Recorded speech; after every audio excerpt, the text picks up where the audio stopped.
Okay, perfect. All right, I'll get started then. Just so you know, I'm not an expert with PowerPoint, so I apologize if something explodes at some point. But just before we get started, just want to let everyone know that this presentation will be a bit different from most of the case studies we've seen so far, because I will be showing the integration of the use of JaamSim Pro with mining software package. Um, so before we get started, just a bit about us. So our company name is ThreeDify, and we are a mining software company based in Ottawa, Canada. We're dedicated to developing high performance software solutions to unlock the economic potential of our clients' projects. 3DFI's software solution name is GeoMine. So GeoMine is an all-in-one platform with a variety of modules, and they cover the range of mining needs for both open pit and underground mining. For today's presentation, we're going to be focusing on the module named DigiSIM. DigiSIM is the one that interacts with JaamSim Pro. So just a little more information about that. So DigiSIM is a 3D haulage simulation for mine decarbonization studies and supply chain simulations. Users can apply DigiSIM to export road networks from their 3D scene into a configuration file that JaamSim Pro will then use for simulation. In order to illustrate the concept, I've created two artificial sample projects to present today. So the first project is from an underground development. So what we're seeing here on the left is a screenshot of the 3D scene in GeoMine. This is a front view. So the top shows at the high point of a road network, which winds down to a spiral. So this example has two places called loading stations near the bottom where trucks will drive to pick up material. And then they will haul it back up all the way to the top and deposit it at an unloading station at the top. So the process here is we export the configuration from our 3D scene into a configuration file that's then realized in JaamSim Pro. The second example will be from an open pit project. So the big difference here is for the open pit sample, we'll be focusing on dividing the material into ore and waste. The ore and waste need to be picked up and delivered separately to their respective drop-off zones. So on the left here, we have a top-down view of a digitized bench from an open pit mine.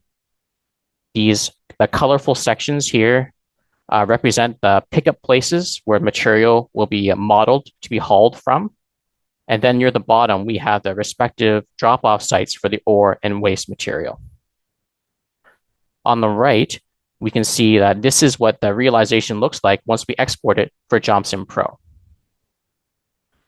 Before I show you the demonstration, I want to just go over the general workflow. So both of the projects use the same basic workflow. The first step will be creating the road network. So what we mean by road networks are that the trucks will be limited to traveling on roads from the road network. So they define the pathways that the trucks can go on. The road networks themselves are made from 3D polylines that are either created with the in-app editor or imported from one of a variety of formats. Once we get the road network set up, the next step is adding the stations. So in this case, what we mean by a station is a place where trucks will pick up and deliver material. The stations determine where the JaamSim destinations will be. So for example, trucks will drive to a loading station to pick up the material first, then drive to a corresponding unloading station to drop it off.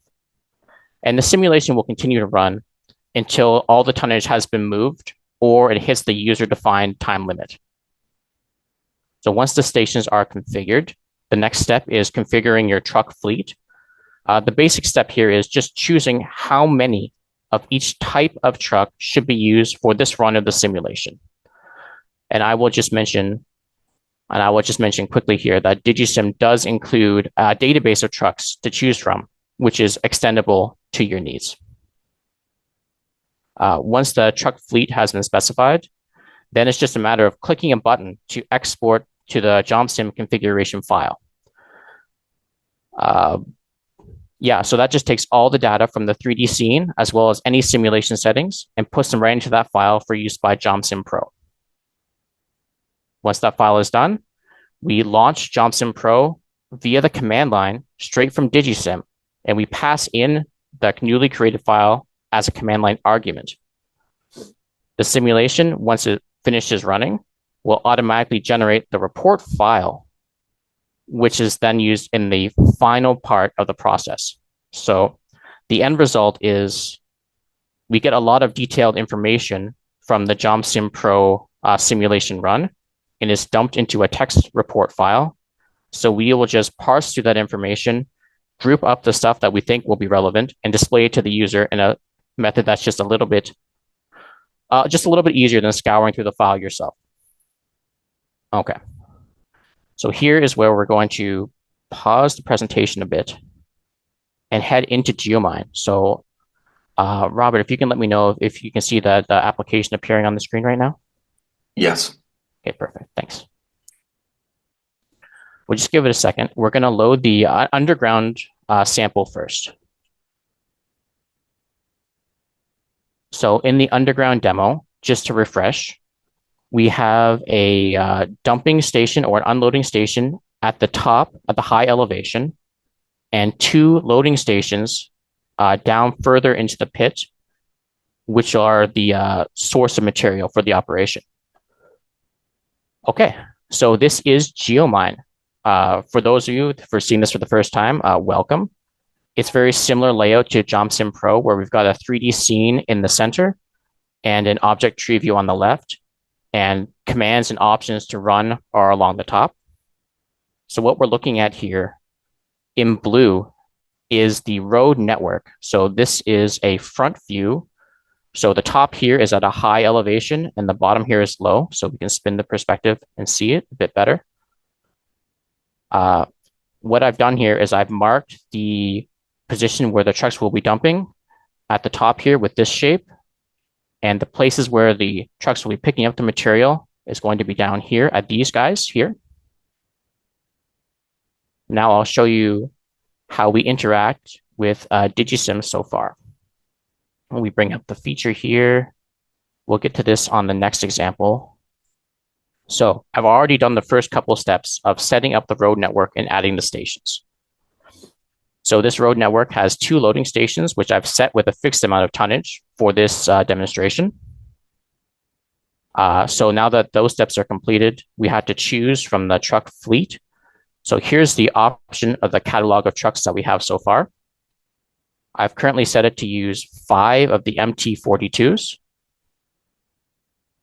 Just for some extra information, we have a database which contains information for each of those truck types, including some performance characteristics that we use to help guess what the max speed of the truck will be in different road conditions, such as when the truck is loaded versus unloaded, different rolling resistance, and at different grades of road. And all that information will be passed to JaamSim through the configuration file. So now that we've specified which trucks we will be using, it's just a matter of setting the start date, which will appear at the bottom corner in JaamSim. We'll set today's date. Set the maximum duration for the simulation. In this case, the simulation will finish before hitting this because it will be mined out. And then just a matter of setting where the outputs will go. So we set the directory where we put our configuration file for JaamSim Pro and where the output from JaamSim Pro will go. And very importantly, we target a licensed version of JaamSim Pro on the local computer because without that, we've got nothing to run. So we'll just try it now. So first things first is we create the configuration file. And because I think some people may be interested, I know we're running a little bit behind, so we'll just be quick here.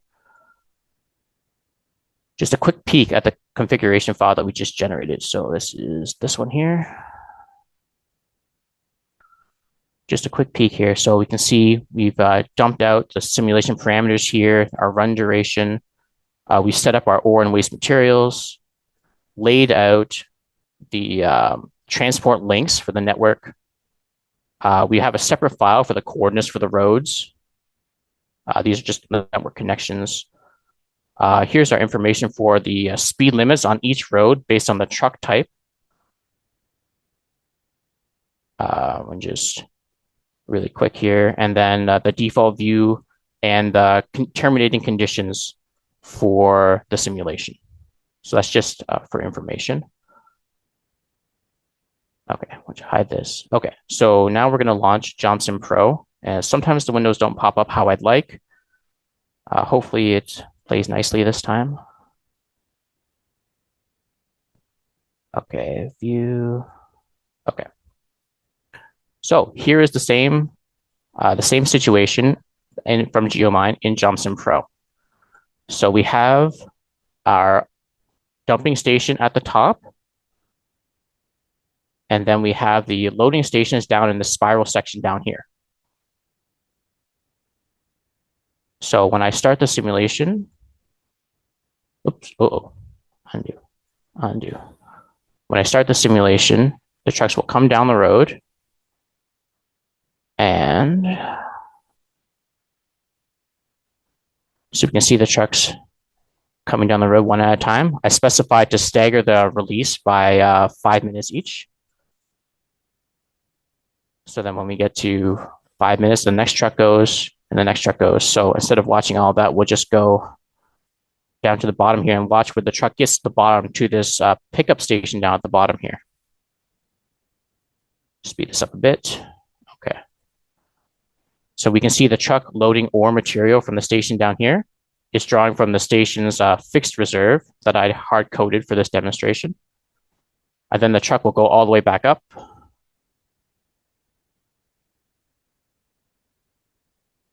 All the way back up to the top here. And one thing that we've added, just for this example, is we've made a section of the road a different color, and that's to mark that trucks cannot pass along this section. So I'll slow it down just a little bit. You can see that trucks have to queue up before this road segment starts because they know that they can't pass through there.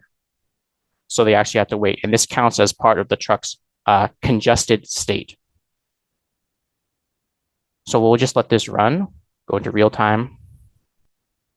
Okay, simulation complete. Now it's on to the report. So the report file, if we just grab this. So the report file, we parse out into two major segments. So first segment deals with how much tonnage was moved from each station. And the second segment is how much tonnage was moved by each truck. But we also have a lot of other useful detailed state information, which we parsed out from the report for each of the trucks and stations. The big thing is for the trucks, how much time did they spend in congestion? So this particular truck spent 1.4 something hours out of 8 hours in the congested state. And similarly for each station, they each have their state times as well. We can see that this one particular station had 3.5 something hours idle out of like an 8-hour simulation time. So the hope is that with information like this, you can make decisions on how to improve your scenario. We got to jet right along though. So moving on to the next, we're just going to run the open pit sample really quickly for you here too. So the open pit sample is just going to be a top-down view of a single bench of an open pit mine. So what we've done here is we've divided the bench into different regions with a polyline, and those regions are each called a cut. So each cut has its own tonnage that has to be mined out and delivered. And the big difference from this example compared to the one I just showed was that we've separated the ore and waste material using a user's formula and an underlying ore body. So to just show you, Here's the digitization of our bench cut. So we're looking at this from the top-down perspective. So this is just all on the horizontal plane. Each of these regions is one cut of the layout. What I've done here is I've added in a road network.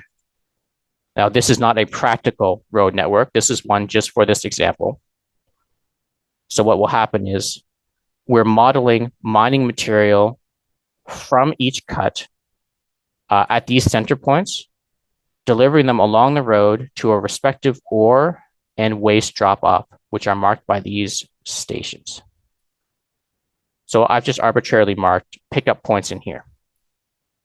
So if we just look at how this was done, so the user will create a ore body, and for those who maybe don't know, an ore body is the idea of assigning values like mineral content to different places in space. So we use an ore body in conjunction with a user's directed formula to determine which of the material in each of these cuts is ore and which of them is waste material, because they go to a separate destination. So I have, like in the other case, I have hard-coded values for the demonstration. However, we could, by clicking this button, recompute the tonnage in each cut that intersects the ore body if we wanted to. But just for demonstration purposes, we'll just keep it the way that it was. So once again, we had to choose the fleet. So 5 trucks from the MT42 type. The date's set correctly, so we'll just go.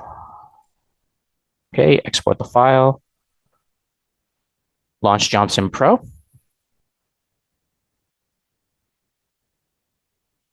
Okay. So we'll switch to 2D view. Okay. So here's the JaamSim Pro realization of the same scene we saw in GeoMine. We have our ore drop-off station and our waste drop-off station at the bottom, and the pickup points for the material scattered in the bench cuts above. So if we run it, we can just send some trucks going to each station. So I've color-coded the different materials so that the waste material is red and the ore material is blue in this case. So each of these has their designated stations to drop off the material at. So as time goes on, we release more and more trucks into the simulation up until we get our 5.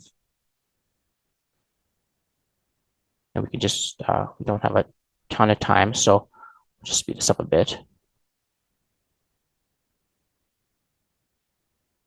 Just to show you kind of how it works. And you can see the trucks will have to queue up to wait to get to their respective destination, and they can't go to the other one.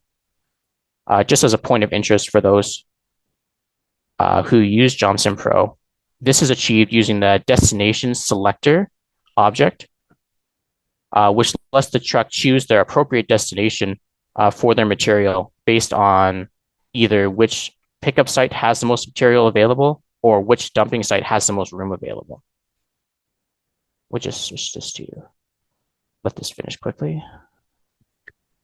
Justin, I just wanted to say we have a little flex in the schedule after Harry's talk. So if you run a little late, I think everybody's finding this very interesting. So, oh, okay. I think it'll be okay to an extent. Okay, well, we've already covered a lot of it. The rest of it was just watching the simulation run for a little longer, but I think that's okay. Thank you, though.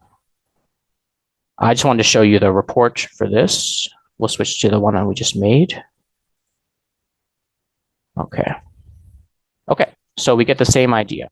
So now that there's 5 loading stations and 2 stations where material is delivered. So once again, we can see here's the material in and out of the stations at the top. So I've set all the stations, like I hard-coded it for this specific example. So we can see that all the stations were mined out, all the material was delivered. And here's the breakdown of how much tonnage was in each truck, in case people need that.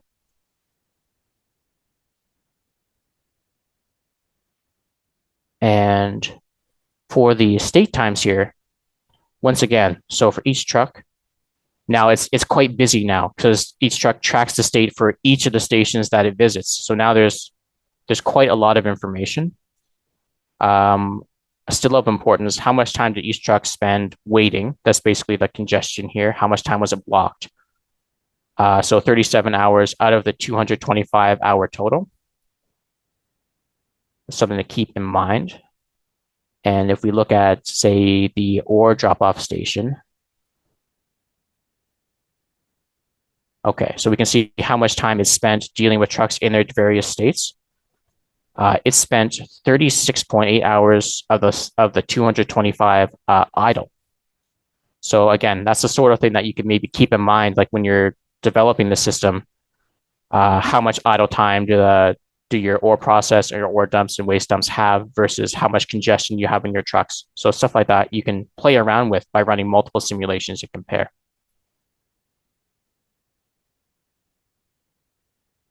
All right, so that covers the demonstration portion. We'll just go back to the PowerPoint thing. So resume. Okay, so the rest of this is just going over what I just showed you. So you can add stations, and here's the truck database, and selecting the number of trucks, just like I demonstrated. And then, as we showed, we've got this shows an example where all the bench cuts had the material loaded based on the intersection with the ore body underneath, instead of having it be hard coded for the demo. And at the bottom here, we had the same idea for the just a screenshot of the state time for like a truck and one of the stations. So that's the majority of the presentation on how we've integrated our mining package with JaamSim Pro so far, but there's a lot on the horizon for it. We cut a couple of really big ticket items. Right on the top of the list, we want to add the ability to track specific substances. So like the idea to keep track of what was the ore grade that the trucks were delivering, and the ability to know where your material is at different points in the simulation. Another really big part that we need to add is planned and unplanned maintenance for the trucks and the stations. We want to be able to model the availability and reliability of those items too. And I was really glad for Dr. Law's discussion yesterday, because that gives us some ideas of specifically what not to do for that. So very thankful to him for that presentation. And a huge thing, which you might have seen at the end there, is the reporting needs visual aids. So when you're looking at the state information for like 20 different states for each truck, and this is such a small example, it's already so hard to read. So we want to further enhance the display, so we can do things like maybe put the different state times into like a pie graph, or something of that nature, something that's imparts the information visually, so you don't have to try to parse out all that text. Yeah. So that'll do it. Thank you very much for inviting us to speak at this. We look forward to ongoing work on this project, and thank you so much to all the other presenters. It's been very enlightening. And if you have any questions about the product, you can send the emails to Nancy at nliu@3dify.com. But now I can turn the board over to the MCs for if there were any questions during the presentation. Thanks for a fantastic presentation, Justin. Are there any questions for Justin? I have a question. Justin, so is the is the intention to have like a standard place where you're going to draw the battery limit with the ore, or would you potentially be I don't know what the extent of GeoMine is, but would you take it into the processing plant, or would it just basically take it into a stockpile or multiple stockpiles for different grades? Okay, you said the battery limit, or the boundary, the downstream boundary of where you would boundary. take the Sorry. yeah, sure. We use that term battery limit interchangeably, but Oh, yes. okay. Sorry, I wasn't Yeah. familiar with that one. Not Yeah. a mining engineer or anything. So, No worries. uh, I think a lot of the plans are still pretty fluid for that. So a lot of this is still in ongoing development. So it's a little bit hard to answer that question right now. Hmm. Okay.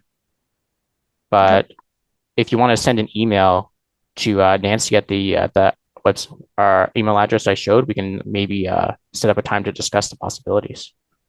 Yeah. Sounds good. Uh, is it Kyle Shelswell? Uh, he, he has a long question, so maybe you just unmute yourself and ask that question rather than us reading it out. If I stop sharing, I can probably just read it. Ah, I can pop up the chat. Okay. Is it Shellswell? Okay, the one you're talking about here? Yes. Okay, the underground model showed traffic injection at the upper link in yellow, but there were traffic dynamics along the lower roadway section. Yes, between the yellow segments and the load points. Also, you mentioned that the roadway sections had designated speeds by equipment type. Yes. Did the system account for traffic dynamic associated with the equipment type, speeds differences to prevent overtaking? No, it did not. It did not do that. So vehicles have their speed and whether the vehicles can, I don't believe a vehicle can overtake another on the same road. That might be a question for Harry. I believe if a slower vehicle has a faster vehicle behind it, it will be stuck waiting. That's correct, Justin. If a faster vehicle will catch up to a slower vehicle and then follow it, match its speed and follow at a specified distance. If the road network has a section where there's a passing loop, a sort of like a siding and a rail system, then this faster truck could go around the slower truck. But you have to that has to be set up, especially in the road network. Okay, thank you, Harry. Okay, and for the surface model, do you have an approach that accounts for seasonal impacts on roadway segments that potentially affects truck speeds? We have not yet modeled that. What we do have is the ability to set the rolling resistance of each segment. So if you were to know that certain segments, their rolling resistance will change at different parts of the year, you could set that manually. We don't have an automated approach for that, though. And the top part, what was the top part again? Traffic congestion at the upper link in yellow. Yes, that was a place where the trucks couldn't pass each other in different directions, so not the overtaking. But there were traffic. Okay, yeah. So the top part was trucks couldn't pass even in different directions here. That was like a one lane road, I think they call it. So I had a question regarding those trucks. Is that your road going down and up that had transport links going in both directions, right? Because that's the only way. Because it wasn't a reversible transport link because you would have a collision. Yes, yes. All the segments except for that one were 2 lanes. Gotcha. Yeah, yeah. So there's a section in the GUI. I didn't show it, but where you can set. It's just a checkbox. You can set whether the road is single lane or not. And I only did it for that one just to show that it was possible. Okay. Justin, I have another question. Do you know the background on how you came to choose JaamSim Pro for this integration? Did you, I mean, did you look at other packages or was there That I don't know. There might be someone on the call who does though. Um, I know my boss and the co-owner of 3DFI may be in the chat. He might be able to answer that for you. Is there a way to see who's in the Yes, chat right yes, now? I'm here. Okay, this is Dan Zhang, who is way high up in the hierarchy at 3DFI and my immediate supervisor as well. So you can forward questions on that to him. Okay. Well, to answer that question, I can answer that actually. Years ago, we were trying to approach the simulation in our package because our GeoMine was positioned as the integrated platform for mine planning and scheduling optimization. And then we add a word simulation. So if you look at our slogan, it's all in one platform.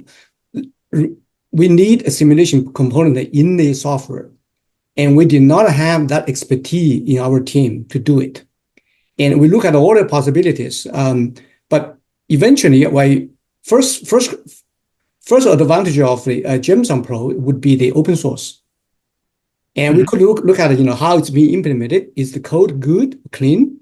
And that's has to pass our kind of inspection first. I did that because I was the Java developer for 10 years as well. So I know what clean code means. So I think that's good clean code. And then I approached the Harry, and he was very open and collaborative. So that's the reason we decided to go with the JaamSim Pro. There were a lot of open source ones or commercial ones. We decided that because both of us, both JaamSim Pro and ThreeDify had similar philosophy in dealing with clients and software development as well. So we decided to collaborate with JaamSim Pro. That was the main reason we decided to choose. And I think it was a good decision. Thank you. Thank you, Dan. No, that was very helpful. Okay, got one more. There was one more question from Mark. Is your software written in Java? What's the rationale for, I guess, writing the config file and then exporting it to JaamSim rather than integrating JaamSim as a library within your software? Short answer, software is not written in Java. So it's a native application for Windows platform only. So we don't currently have like a software connection for Java stuff. And I actually asked a question earlier about using native DLLs for extending JaamSim, and that's why, because like our stuff is all native code except for a bit of C#. Great. But we thought that there was no impediments to using the Java-based simulation engine, because you can actually talk to each other by, in this case, through the configuration file. And those configuration files in future could be further, made more consistent in terms of UI. And we can hide most of this stuff, hiding the complexity involving in the configuring the JaamSim Pro. And another thing is that our software can or have already been able to interface with another third-party software anyway. So it's not a big problem for us at all. And the main thing is that the software we choose to partner with needs to be able to be maintained and have a good reputation. That's the key. So we're looking at not just software, we're looking at the people as well. Thank you.